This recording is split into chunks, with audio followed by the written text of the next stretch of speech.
Well, we've got that on screen for everybody to look at. You may want to highlight me for a moment. I'm going to show you the device first, and we're going to do the hardware tour that way. So this is the case that I just wheeled in here. It's 35 pounds. I'm going to open it up, and we're going to boot the device up and pass it around. Everybody's going to get a chance to check it out. I only brought one of our scanners today. I've got three of them up on the screen. The middle one there, that's the VLX3. That is NavVis's workhorse. That is our flagship scanner. And the one on the right is the one in the box right here. That's the MLX. The one on the left is the old one. But by way of introduction, NavVis is a Munich, Germany-based company.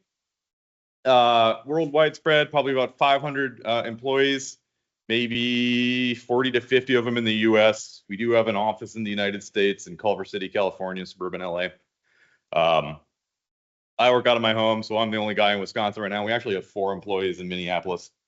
So we cover the Midwest fairly well. I've been here for about 4.5 years.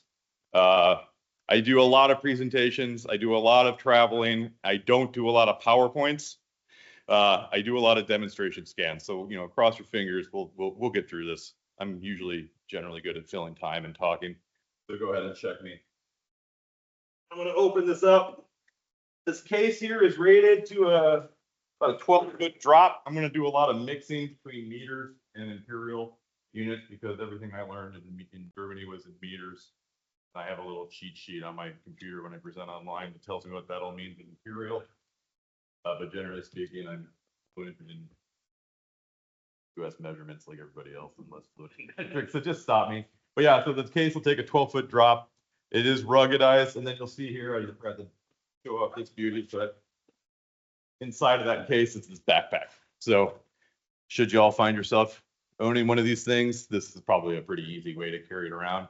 Looks stylish. My New York City counterpart tells me that he gets stopped a lot on the trains asking where he got this backpack, which we all think is really funny. Inside, this is our NavVis MLX starter kit. And kind of backing up a little bit, what we're going to do with these systems is we can just walk around and map anything that we want. So what we see with the device, it's going to map. And at the end of the day, we're going to have a 5mm point spacing in our point cloud, and that point cloud is going to be 5mm accurate. The range on this device is 50 meters. That's about 170 feet. And that accuracy of 5mm holds all the way out to that range. Okay? Like all survey equipment, it is a classic 1 sigma accuracy statement. So about 68% of your points are guaranteed to hit that accuracy.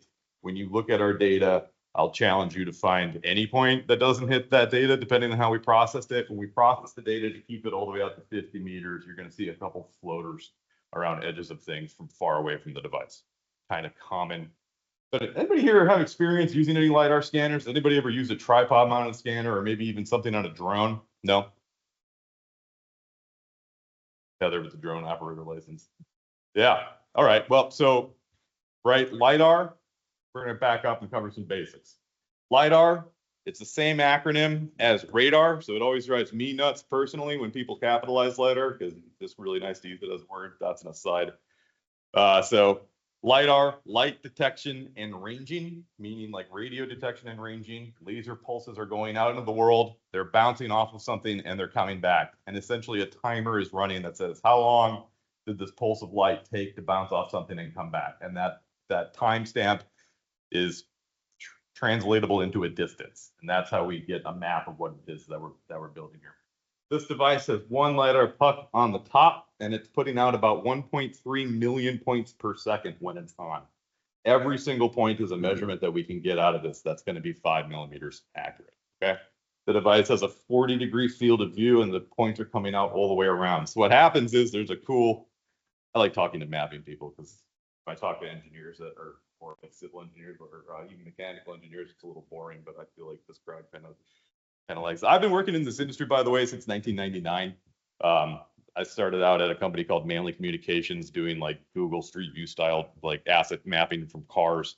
I worked at Continental Mapping in Sun Prairie, Wisconsin for about 13, 14 years, selling primarily services to the federal government, but been around the block, seen a lot of use cases and applications. So 40-degree field of view, 50-meter range. There's a 32, oh yeah, this is the fun technical part. there's a 32 faceted prism on top of here that spins at a crazy rate of speed. It splits the laser beam into 32 different lines. Okay, so if you ever read about LiDAR scanners, they often talk about how many lines there are. This is a 32 line scanner. The other thing that this scanner is it is a SLAM scanner. SLAM is an industry acronym. It stands for Simultaneous Localization and Mapping. So if you ever see a tripod mounted scanner, which is sort of the standard laser scanner we see out in the world, a tripod mounted scanner does not localize, it just maps.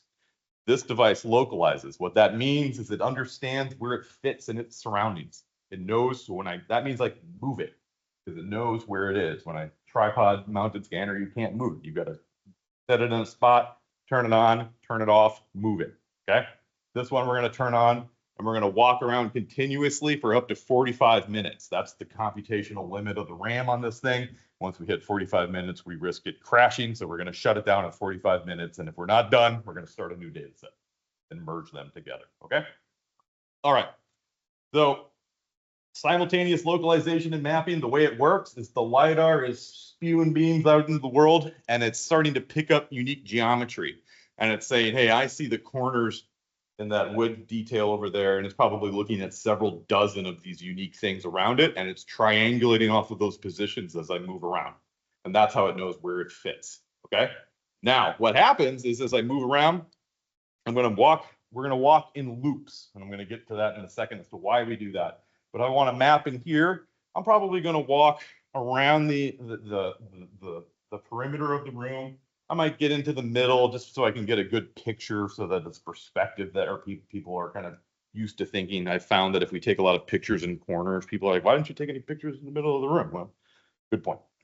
And then what we're going to do is I'll have one loop down in here, and then I'm going to walk out into the hallway, and I might walk out, I don't know, to the other side of the building or whatever. I forget what the hallway looks like already, even though I was just there. And then I'm going to walk back in.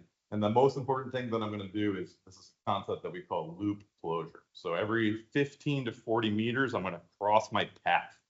So if I walk out into the hallway, that's going to be loop 2. I'm going to come back and I'm going to touch loop 2 to loop 1. And I'm just kind of always, I think of it as like drawing a chain link fence with my feet. After a while, if you do a big scan, it turns into almost a walking meditation where I'm thinking just nothing but my loops and coverage and picture intervals. Okay. I'm going to pass this around in a second, but there's a big, not so big, there's a heads up display on the screen. And what it's going to do is it's going to prioritize showing us points about 3 feet up off the ground, because that's typically, if we show mostly those points, it winds up looking like a floor plan. And so we can generate like a floor plan on the fly. If you're outside, it's not really a floor plan, but it's the same idea. And you'll notice as you walk around, we might start to pick up like that grid in the ceiling. It'll kind of hint at that thing's existence, just to give you a sense of complete data and what it's capturing. Okay. We put a battery in it. Test the battery. Got it's full. A battery is going to give us an hour of runtime, and I'm going to go ahead and put this hard drive in here. I like to say this hard drive is available off the shelf if that shelf is in Germany. But there's 2 of them in here, so you should be good. I'm going to go ahead and boot it up, and then we'll pass it around in a minute. This thing is a harness that comes with it. The device weighs 9.5 pounds, so your arm is going to get tired. Actually, what's really fun being a Munich-based company is this device came out in September one year, which was the same time that Oktoberfest is happening. And we learned all about the Oktoberfest Challenge, which is where it's a strongman competition to hold a full stein of beer out in front of you with an extended arm. And the world record is 44 minutes, which is about the scan time of this thing.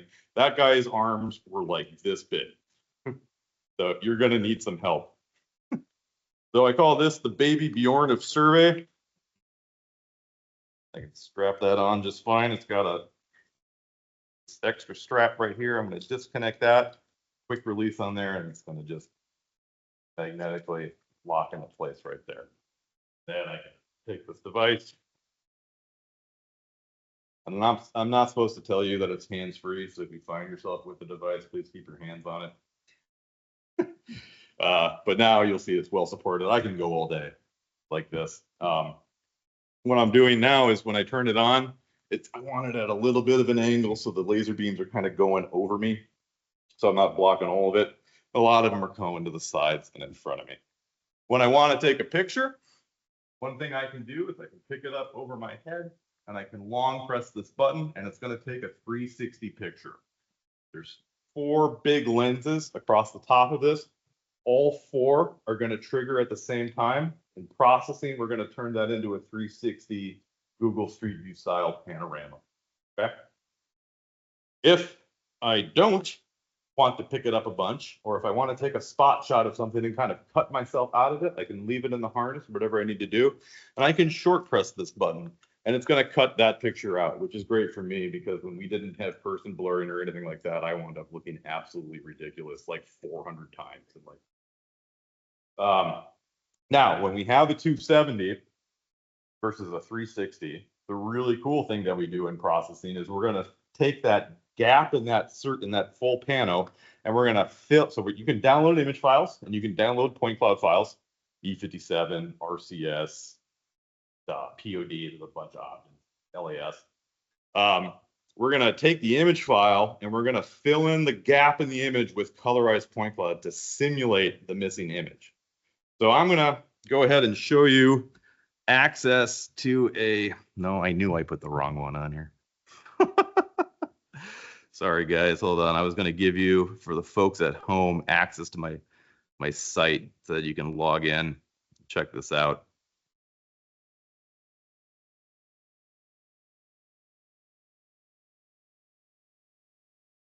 There I am. Share screen. If you want to take a picture of this, just a second, for the folks in the room here. Everybody get a shot of this one, okay? You're going to want to check this website out later. And you got your username and your password. I've loaded up a couple of fun MLX data sets in here for you to check out. There's even, I think, a couple VLX3 data sets on here. And then after I'm done talking here, Heather, I'll walk around and map some of the courthouse. If that works for you. And we'll load that up on there too for you to check out. And I will run person blurring so we don't have to worry about what we all look like. Okay?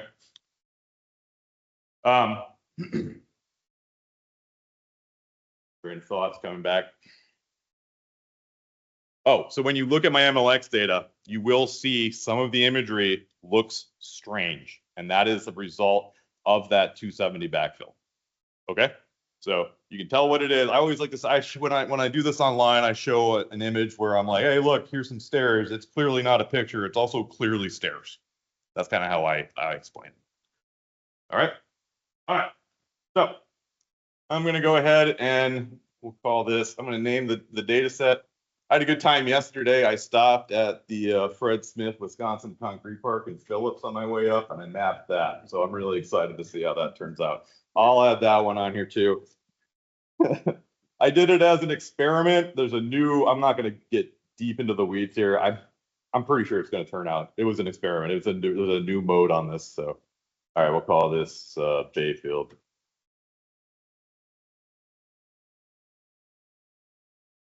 There is a quick, just to kind of get into the nitty gritty of it. I know GIS people really love details. So here is the dataset naming screen. I can change the mode here and I can type in a whole bunch of characters, or I can just put in Bayfield and it says floor, room, try. So I can just adjust this really quick and create a new data set that might mean something to me. The other nice part about it too is that if you give it to some Yahoo and they just type in ABC and you have no idea what that means, the data sets are also timestamped, so you can kind of go back and piece it together if you need to. All right, I'll hit next. Gives me this screen here. It says blue is really good data. Light green means you need to point it at the floor. Yeah. And dark green means you need to point it at the ceiling more. So it kind of color codes it too for you. And that's if you want super complete data. If I'm in a rush and I want to get through developing a floor plan really quickly, do I need all blue data? I probably don't. I'm probably happy with just knowing that I've got all the walls and maybe I don't need all the detail on the ceiling. Okay. Says, ooh, turn off experimental mode here. Hold on. All right. So already it said, it beeped and it said, I'm ready to go. And I know that the folks on camera probably really can't see this, but there is a very lovely outline of this entire room. This room is already mapped at 5mm accuracy, just like that. We don't have complete data. We're not going to pick up the historic details of the ceiling maybe off of this, but already we are well on our way to creating a floor plan of this room. There's a big, the folks maybe can see that it's just a big blue outline. If I start going like this and waving that laser all around, it's going to start filling it. And I can go ahead and take a picture. The sound is on. That's a 360 with a long press. So I'd say go ahead. I'm going to start passing it around. It's going to be a little boring because nothing's happening because the map's already made. If you feel compelled to get up and walk out into the hallway and watch a new map build out, I would do that if I were you. Just go ahead. All right. Just don't drop it. The hardware item alone is like 21,000 bucks.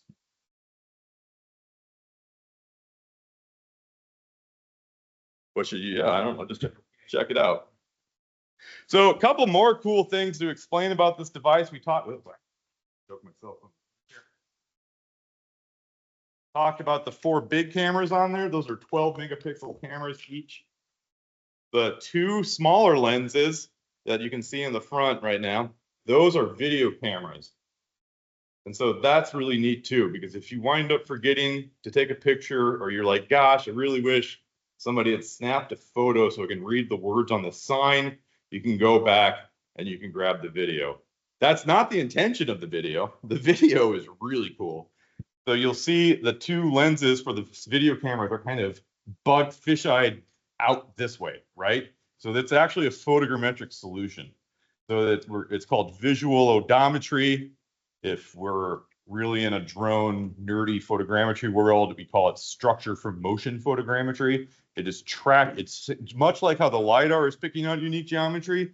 The cameras are able to pick out pixels and say, this belongs to something that we can track. And it tracks that motion of those pixels between the 2 cameras, and the different rate that they move gives it a sense of structure, okay? So why do we have that on this device? The VLX, oh, that's lovely. Well, the VLX does not have the video cameras. It has 2 LiDARs.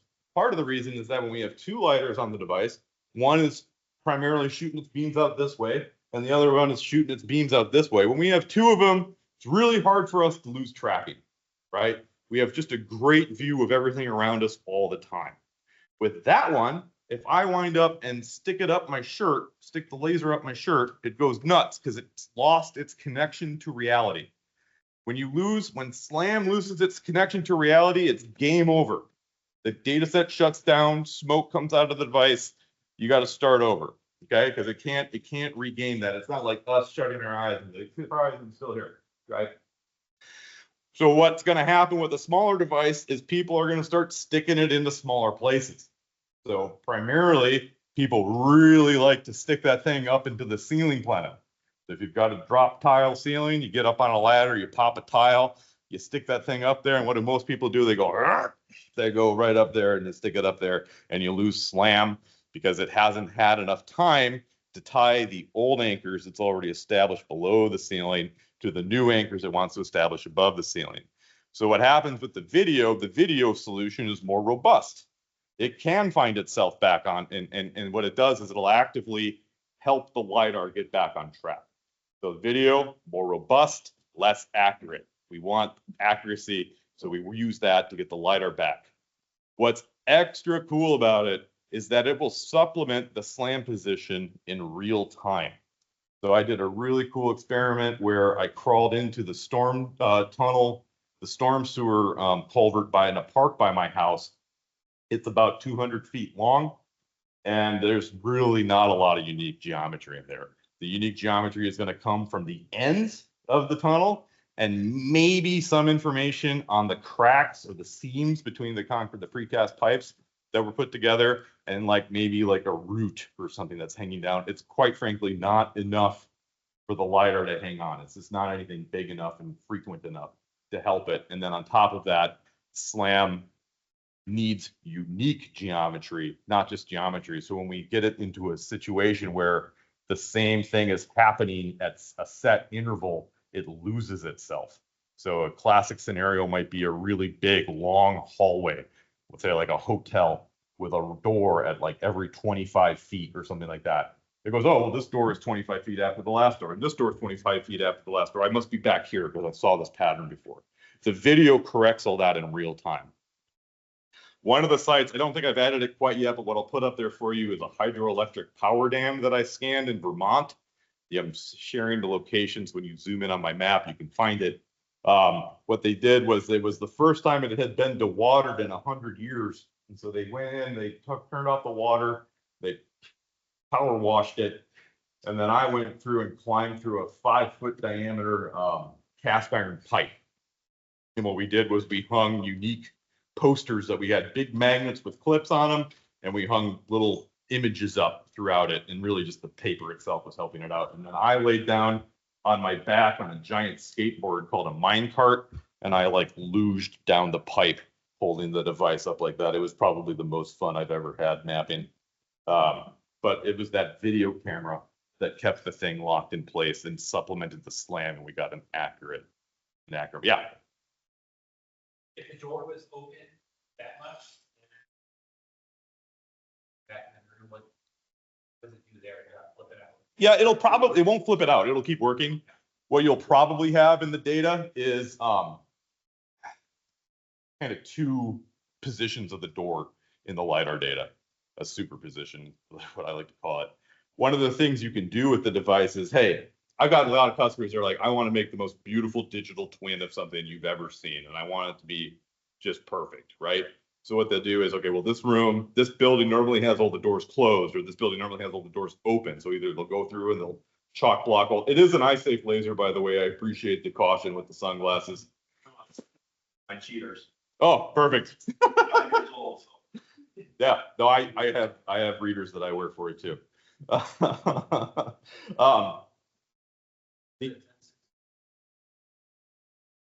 950. It's a class 1 eye safe laser. I think it's 950. You could probably look it up. Yeah, I'll get you the spec sheet on it if you want. It's got it on there. Oh, doors. So when you go through, if you want all the doors closed, you could go through, you go up to that door, you can pause collection. The slam is still running, it just isn't recording. And then what you do is you go through the door backwards so that all your slam anchors aren't on something that moves, and then go through that door backwards, let it close behind you, and resume collection. Okay. Most important thing about that is that if you go through that door and you let it close behind you, you got to remember to go back in there. You got to do all these loops. And the reason we do loops is because the device with a slam, we say drift is inherent in slam. It is drifting. There is air. We're not trying to pretend that there is not air going on here. Okay. But what happens is at the end of the day, you're going to take your data and you're going to upload it to our processing software, which sits in the cloud. There are alternatives if it's needed, but the cloud is really where it's at. And you kick off a process. A 45-minute data set is going to take you probably about 9 to 11 hours at the best possible settings to process that data. And what happens is it just says, hey, I thought this the first time I saw this room, then you left, and then you came back, and I thought this the second time. How do I reconcile that to eliminate the drift and provide the 5mm accuracy that we advertise? That's NavVis's secret sauce. That is the magic. NavVis does have definitively the best SLAM algorithm on the planet for mapping. The LiDAR companies can't even figure out how we do it. They've tried. Then kind of the fun backstory there is that our chief technical officer and founder, Georg, he was a PhD student at Technical University of Munich, and his thesis was on SLAM mapping. And he developed the initial program and the way of doing this. And TUM saw that he had something special and helped him put together the funding and the resources that he needed to start a company, which is pretty cool. So it was kind of started with a little bit of help from the German government. But it's really good, and it's that look back, it's that time in the cloud and that correction of the drift that makes it special. So where you look at other SLAM scanners like the Ferro Orbis or the Leica BLK to Go, these things have like 15-minute run times, and they have weird little things that you have to do, like you have to stop a data set at the place you started it and all that kind of stuff. If I wind up a half mile down the street 45 minutes later, you're going to be A-okay with this device as long as you've got those loops in between. So one way to think about it is I often think about like a hallway approach. If I have a 2,000-foot long hallway and I start the data set at one end and I walk in a straight line and I turn it off at the other end, that data set is going to look like a U, even if it's a straight hallway, because we didn't give it any chance to correct or any information that it needed to correct the drift. So instead, we're going to walk like 40 meters in and 20 meters or 40 meters back. And then we're going to walk in 80 meters and 40 meters back, right? Get it? We're just going back and forth down the hallway. Okay. Yeah. So it will do two things. One, if you hold it up against the window, it is going to map outside the window. It is also going to create a ghostly type reflection of this room inside, outside of that room. It is obvious. Thank you. Everybody get a chance to touch it? I'm really proud of all of you who went outside in the hallway, by the way. Sometimes people don't take me up on that. I think it's obvious that it's a reflection, particularly if you've got the rest of the building going on out there. It can be ignored. In software, you can also box it out. So it says, don't show me these points. And then when you download it and all that, those will be removed, even though they still are there if you want to turn them back on. The really cool thing that it does, this is actually why I started working here when I saw this. I had spent some time with tripod scanners mapping complex industrial spaces that had a lot of HVAC features. And they're wrapped in crinkly, insulating aluminum foil type stuff, right? And this is a highly reflective surface. You can shine a flashlight off of it and illuminate a book at, like, you know what I mean? But it's crinkly and it's not smooth. And what happens is the lasers go out of the device and they hit a crinkle in this stuff and they bounce around in there a couple extra times, add time to the return, and come back. And then what happens is we have a data set that looks fuzzy. I call it Lidar fuzz. And it's hard to see what's really there because it's being obscured by all the anomalous signals.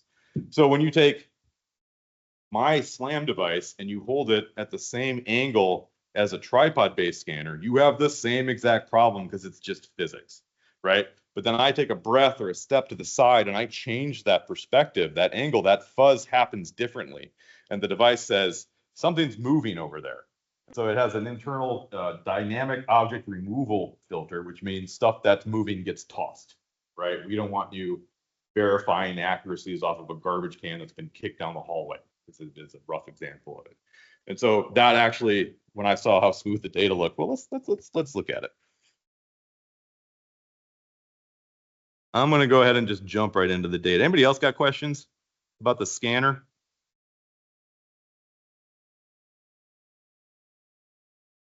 This is a fun one. Yeah. Yeah.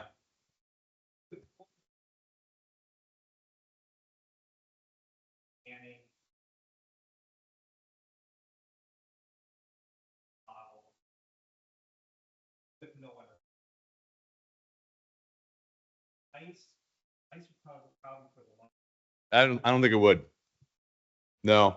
So the LiDAR is designed to be absorbed by liquid water, but solid water, in my experience, and snow, it picks up. It also picks up the froth in a waterfall. So if you have a still pond, you're going to have a black hole in your data, but there's lots of other formats like the water that it'll work. So I think you could successfully map the sea caves. Yep.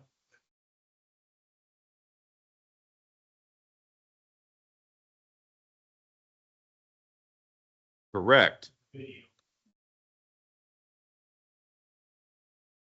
Yeah.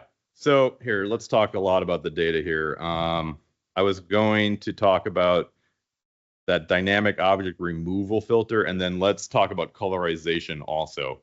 So when you're taking pictures, that it's great that we have this handy, easy to load, easy to interpret photographic data set that we can jump around in here. And I can honestly, I don't even ever have to turn on the lidar in a lot of cases. Like, this is useful information and I can use it.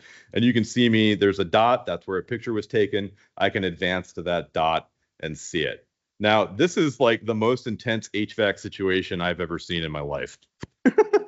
This is a stem cell factory under construction in Middleton, Wisconsin, and this is a gigantic clean room that they're preparing. So I don't know if anybody ever has clean room experience, but what they wind up doing these days is they build like a ceiling plenum that's like 6 feet tall so that you can crawl up in there and service the HVAC stuff without contaminating the room, right? So that's kind of obviously this big, huge drop down type space. Now, as I walk around, I take pictures, and the pictures colorize the point cloud. What happens is in processing, it says, hey, this is a position, this is a point that we're going to keep. Where are the pixels in the imagery that correspond with this LiDAR point? And it'll find that pixel in up to 10 different images, average the color value across all 10, and then assign that color value to the point.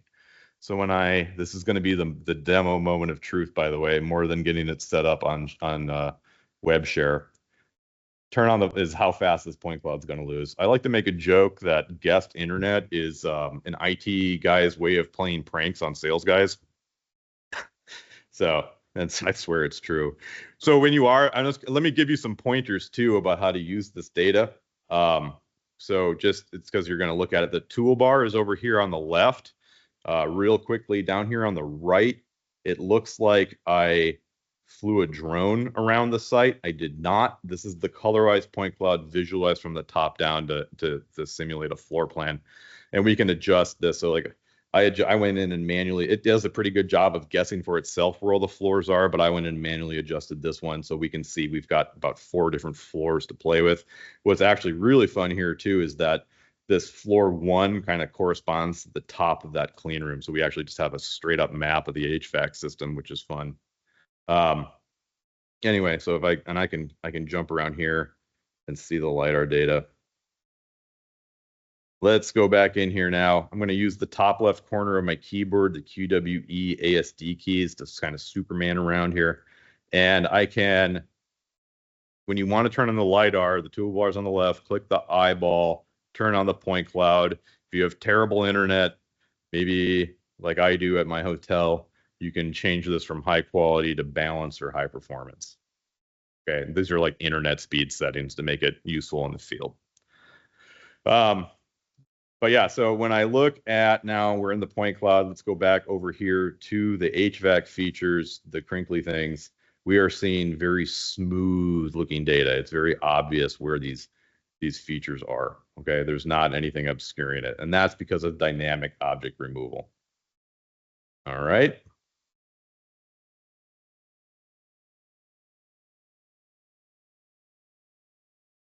There is intensity baked into the LiDAR, but I'm not sure how to extract it. You might be able to get at it with the LAS.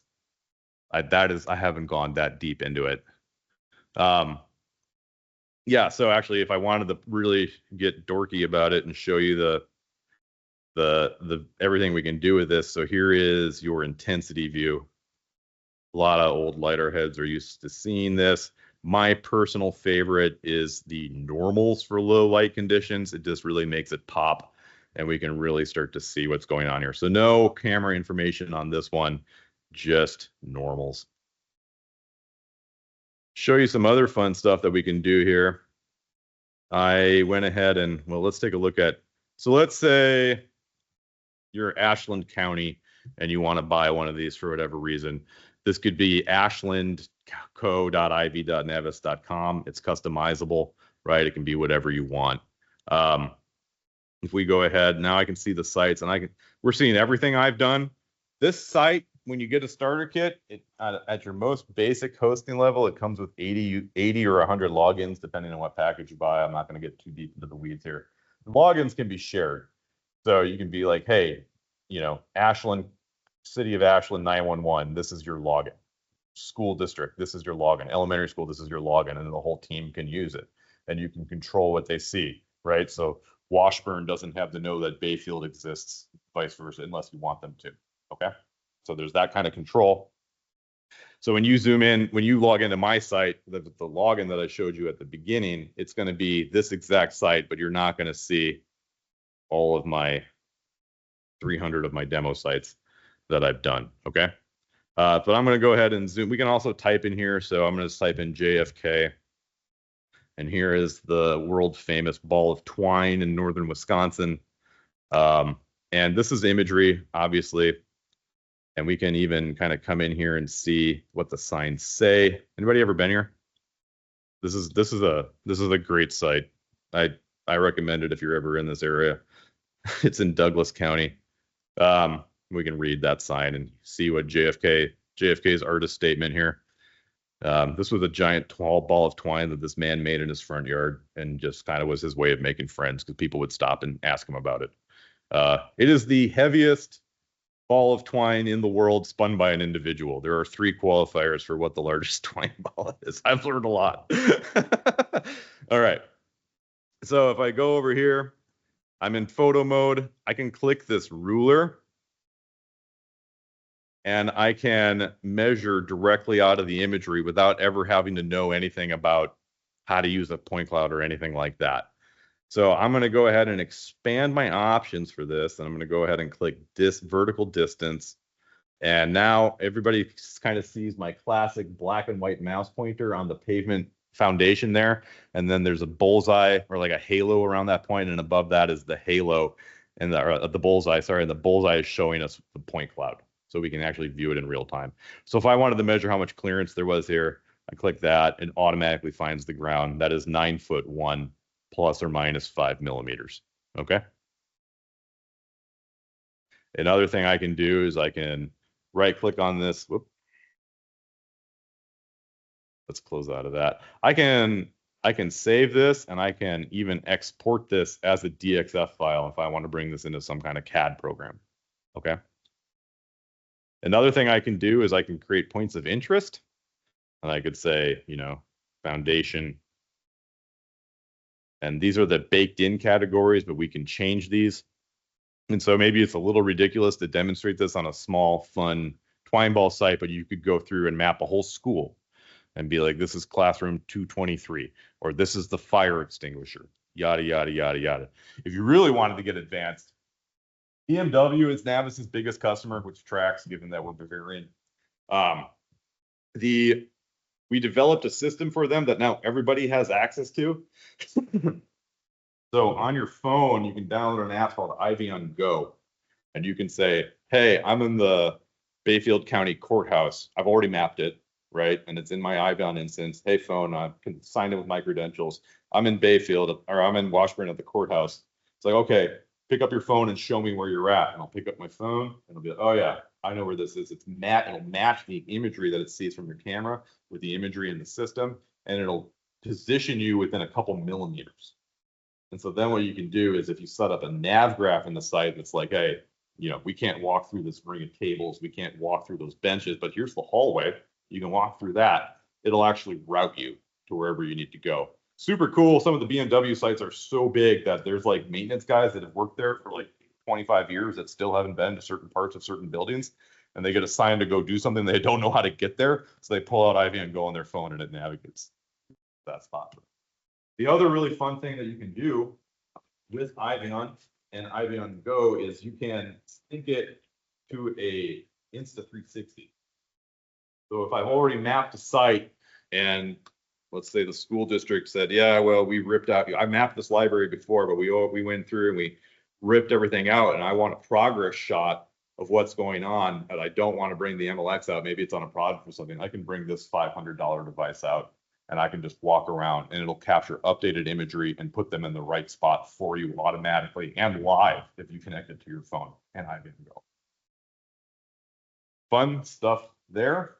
So points of interest, really helpful for facilities management. You can really, hey, this is exit door 3 or 3A or whatever you want to do. And we can pull up a picture of that, and we can understand the dimensions of it if we need it in a pinch. We'll look at what's behind it, get a sense. I know a lot of times we think about how we can support emergency management plans in schools. I've seen a lot of planning go on behind that. You serve it up to like a 911, and they can kind of help cops prepare I'd be like, well, if you go into this classroom, there's a closet to the left, maybe you should check in that, something like that. Who's got questions for me? Yeah. So that's where we have. Outside of. There is no GPS on it.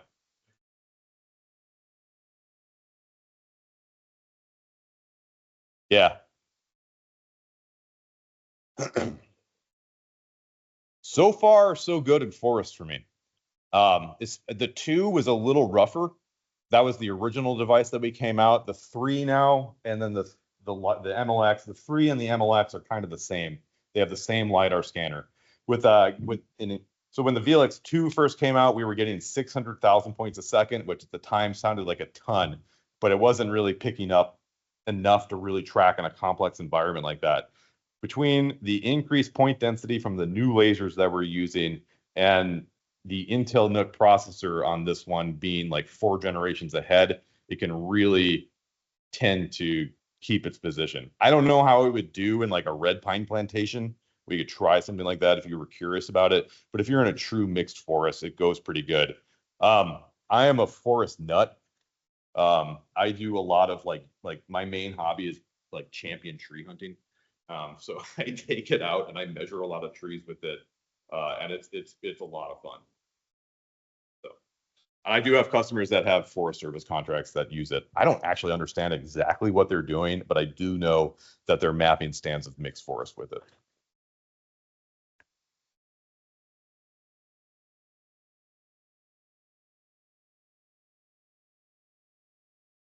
So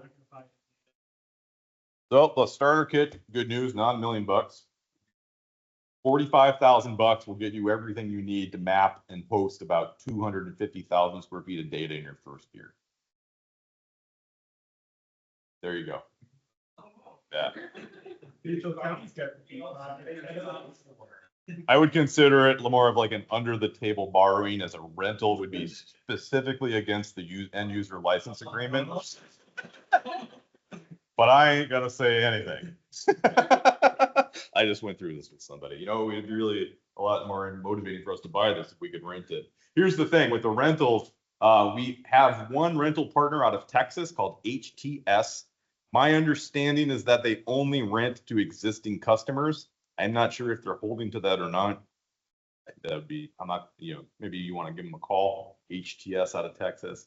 I don't think they have the MLX, but they have the big wearable VLX3. And the primary reason that NavVis doesn't want to rent to non-customers is that when you put your money when you got skin in the game, right, you tend to pay attention to the training.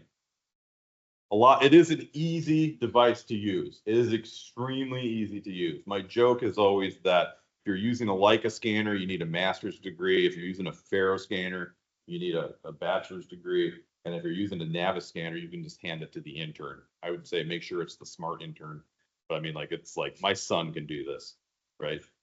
Because the hardest thing that people tend to ignore is loop closure. Or they think they understand loop closure, but honestly, it takes you like a turn or two to really get it. So we've got like a whole online training module that'll really beat it into your head. I start at the demo level. I always like to say, if you go up the stairs, the first thing you do is you go down the stairs, and then you can go back upstairs and map that second story. And its transitions really trip people up. If you go outside, the first thing you do is you go back inside, and then you can go back outside and start mapping, right? So what happens is that hallway U-shaped scenario happens when people were renting it without paying attention to us, and then they would go online and trash us. We have a hard enough time as it is as a SLAM scanning provider. There are a lot of crap SLAM scanners out there. When the GeoSLAM came out like 10 years ago or so, we all heard about it. Their marketing was incredible. But if anybody ever actually touched one, it was really disappointing. It was very easy to screw up that data. We've almost considered stop calling it a SLAM scanner because that term is so tainted at this point. The GeoSLAM, by the way, is now the Faro Orbis. I call it the blue GeoSLAM because they changed the trim package on it. That's about it. So how long do you expect one of these to last, as far as, you know, you guys are updating and maintaining software, or just the physical component of it? Yeah, that's a really good question. So the starter kit comes with a 3-year system software license update. So you are guaranteed to have updates for 3 years. So as we roll out we roll out new things all the time. When I started working here 4.5 years ago, the VLX2 was 8 millimeters accurate, and now it's 6. Same with the VLX3. You can actually get that thing down to 2.1 millimeters with a couple survey tricks. Well, actually, that's survey tricks. Let's talk about those. Oh, sorry. So 3 years of system software license updates built into the starter kit package. You can buy up to 5 years. As a public entity, I would probably just give you the 5-year system software license update and discount it down to the 3-year level. And then at the end of the 5 years, it's just a maintenance charge. It's like $900 a year after that at the end of 5 years. The device still works without the system software updates. It just doesn't have access to new features that we roll out. So like when we introduced person blurring as an option, you had to update the hardware to be able to access that, okay? The best part about that subscription style model for system software updates is that we really sweeten it up. It's not just access to new features and like bug fixes and things like that. You get a new calibration file every time you update the system, which means unlike most of the other units out there in the world, you do not have to send this back to Europe every year and pay like $6,000 to get it recalibrated. Just update the system software and it recalibrates itself for you. So I've got a VLX3 at my house that's been I've had for over 3 years, and I just cranked out a data set at a food processing, highly industrial site for a survey company that we tied to ground control. And that thing came in sub-millimeter after 3 years of never seeing Europe. Okay. Now, again, sub-millimeter is not what I'm advertising. The official statement on a controlled data set is 2.1 millimeters on the big gun, the VLX3. I will say, however, that if you control the MLX data set, you're going to find it as much more accurate than 5 millimeters. Getting the Germans to commit to a very high accuracy statement is like pulling teeth. They're so careful. So if we say something, we mean it. The other really cool thing too about those accuracy statements is that when I say this thing is 5 millimeters, I don't just mean that if you take the measurement of that door jamb, it's going to be 5 millimeters accurate. I mean that if you measure the perimeter of the building, if I map the whole thing, it's going to be 5 millimeters accurate from one end to the other. It's a global accuracy. That's per data set. If we're combining data sets, we're going to introduce drift, or not drift, but just a little more error. I'm not saying that, but within each individual data set, it's going to be extremely tight. And we do have new tricks coming out for tightening up multiple data sets that you collect. Stop me at any time, but there's going to be like basically instead of, so you can walk around right now, if you're doing a survey, if you've got a control point and somebody's come in with a total station and giving you a super high accurate position on that sticker, we can use that information to tie the state into real world coordinates and get that accuracy improved. This little stylus that I just popped out, it's got a metal nib on it and magnetically locks in place so it knows exactly where it is. I would say, hey, this is control point 2. I touch this nib to that control point, collect it, and boom. Now I can tie it to control. And that's how you would verify our accuracies. If you could do 45 minutes walking around that, the data stored on that, the speed that you plug in there. Yeah. How many gigs of data are we talking between? I mean, you're talking imagery, all the points. Yeah. Gigabytes of data. Yeah. Yeah. It depends a lot on how many pictures you take. So if you have a very, very dense network of photos on there, it's going to be a significantly larger file. On average, I see about 25 to 35 gigs an hour being collected. And it's roughly that when it's processed as well. We do throw away all the extra points, right? So I'm getting probably 1 billion points off of the corner of the screen. We're only keeping one of those, but the pictures are heavy. So if you downloaded just the point cloud, you can download a colorized point cloud. You're going to have a much lighter data set, probably more around 5 gigs. So it is a model, so it's tiered. So at the $45,000 price point, that is about enough storage to hold 250,000 square feet. I don't remember the exact gigabyte number, but I can get it to you.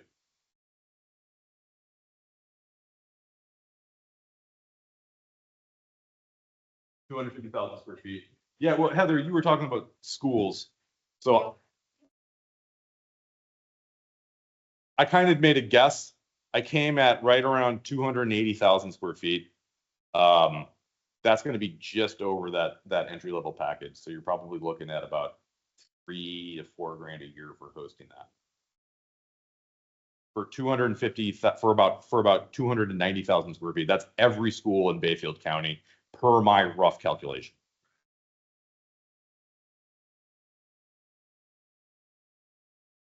Who's got questions? Downloadable formats for this data. You own the data. By the way, that is, I make the joke here too, that data privacy to Germans is a lot like how Californians treat cancer. It's a little over the top. So you own the data. I only know how much storage you're using and how much processing you're using. Okay. And if you need help, you've got to give us access to the site. You've got it. We don't have a back door, which is pretty cool. A lot like Matterport is famous for owning your data. You don't own Matterport data. They own it, and you have to pay to have it. So when you have it uploaded, you can download it. You can download it as an E50. I've got the 3 LiDAR class. Actually, let me show you how to do that. If I wanted to, let's turn this on. We're going to put this on color again. If I wanted to download this data, I click the scissors over here. And let's start on the 2D tab up here so we get a sense of what we're doing. This, by the way, was about a 240,000 square foot building that I mapped in 2 hours and 10 minutes. This would have taken you probably 2 days to do with a tripod scanner, maybe a week. But let's say I wanted to download the data just over here, starting in 2D. Now I can switch it to 3D and I can say, hey, I really don't care about the floor and I don't really care about the ceiling, but I do care about these pipes, right? You know what, like I can get this so that I can get just the walls of the elementary school or whatever it is that I'm mapping, and I can export just that. I can, of course, choose to download everything. Let's say I wanted to download the information on the HVAC system. I could highlight that and get that in there. Now I'm just getting that. This is going to be a pretty nice lightweight data set, and it's still maybe filling in over here. But if I go ahead and show you the options for downloading, I've got the 3 LiDAR classics right here. I got the LAS and the PLY, and then I have 2 flavors of E57 with and without panos. If you bring this, that was a really big spider. If you bring this into like Esri or anything like that, try the E57 with panos. Recap, it works really well too with that. And then I got Bentley Point Tools, RCS or any Autodesk software. This is a Revit file type. And then this is a new gaming format that I don't really know what it does, XV2. So did I answer your question about what to do with it? And or maybe that was your question.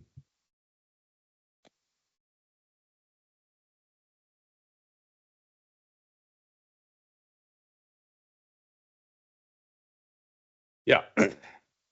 If I wanted to make a 2D floor plan, I think there's more walls over here. A couple ways that I can do it. Get rid of that floor again. Let's say that not the greatest example, but like I'm already most of the way to a floor plan with just this slice of this data right here. I could also go in and view this data and do the measurement tool that I was showing you, where I could draw horizontal lines around the walls and then export that as a DXF, and you're ready to go. There is a really great program out there from a company called Point Cab, like taxi cab, and they're French, so we'll say Cabernet. It's like $2,000 a seat, and it will use an AI process to create floor plans from point cloud data, and it'll actually guide you through a QC check for it too.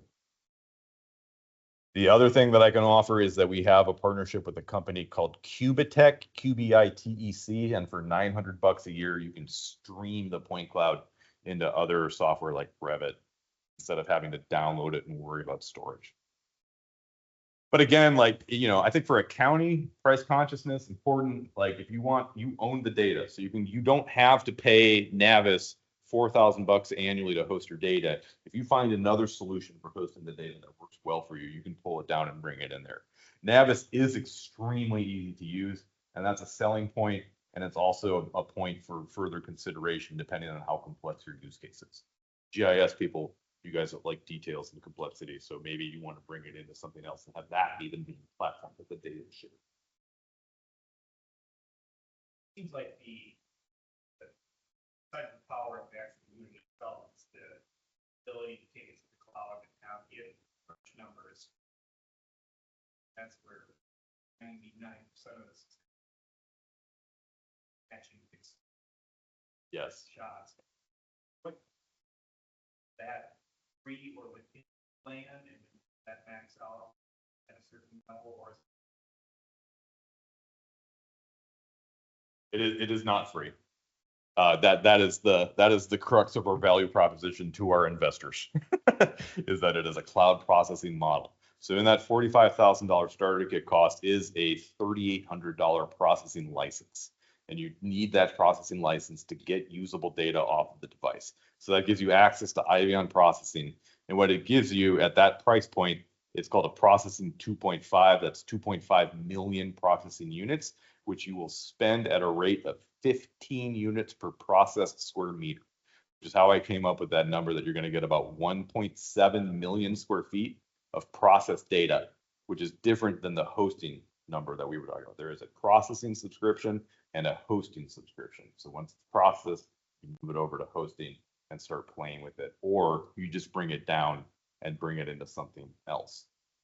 So it's a fairly forgiving and straightforward formula for the processing too. So I invite you to not think too far ahead about how NavVis is going to get you, because we have been fighting misconceptions about cloud for a long time. The whole industry, it seems, is moving towards this, but there's still a lot of pushback on it. The processing calculation is based on an area 10 meters around your trajectory. Okay. So if you remember, it's got a 50-meter range. So if you wanted to process that data out that far, you get about 40 meters for free. You also don't get dinged for doubling up on a trajectory, right? It's that whole thing about walking back and forth down the hallway. You only get dinged one time rather than multiple times, because we really need you to do loop closure, and we don't want you trying to think of ways that you can be cheap on the processing units. So we took that out. Okay. If you run out of units, you can buy more. I can sell you, once you've hit an annual minimum commitment, you can buy less than that. So you could buy like 100,000 units for like $190.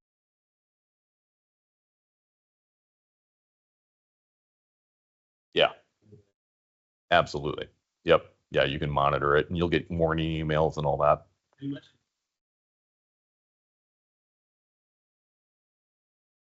To see what? Hmm. I'd never heard that. so Yeah. Streaming data to absolute.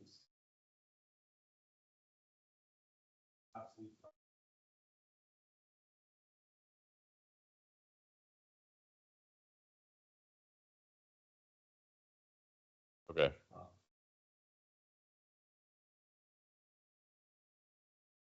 Oh, okay. I don't have that as an option. I'll mention it to the developers. I'm sure they've been like, yeah, well, Ben, we could just process it. Like, what does it do? Does it dumb down the density, or what does it do? Okay. Yeah.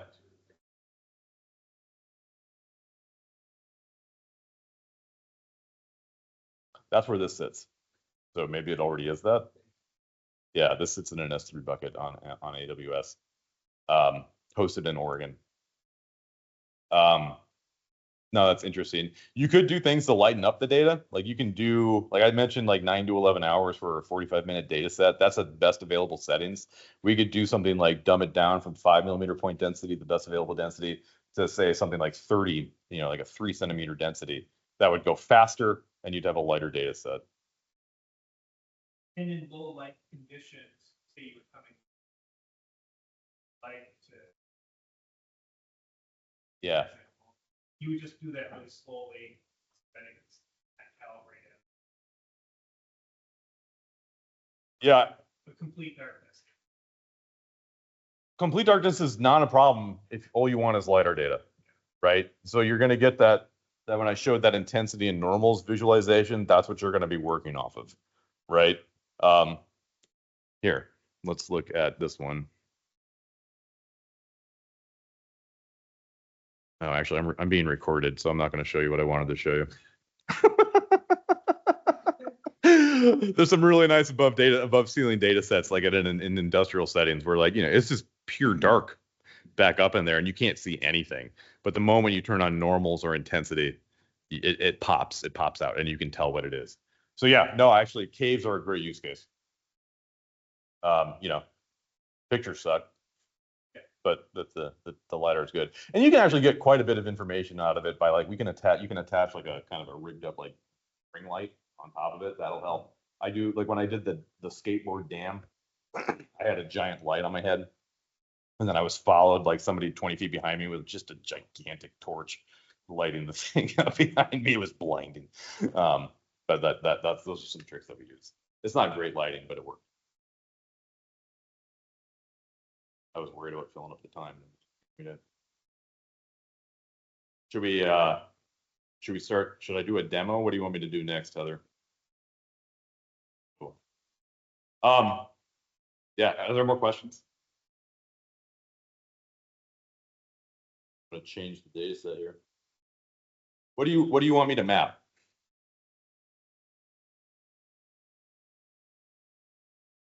It's kind of whatever I can get to.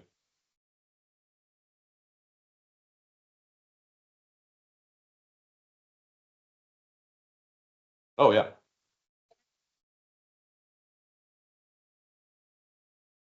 Yeah. Totally. Yeah. I can get the room, I'll get the lobby, I'll go down the stairs, I'll probably pop outside for a little bit, get you some outdoor data. And if anybody wants to follow me around, you're welcome to. You will appear, when you move with me, you're not relative to the device, right? So we have dynamic object removal, but you're not dynamic to the device, so you will appear as a ghost in the LiDAR. But like, we're all professionals, and I think it's pretty clear what that looks like, and you can, I'm fine with it. Just know that when we look at the final data. All right. Cool. Let's get going. I'm going to put a new battery in. Fayetteville County looked at other options.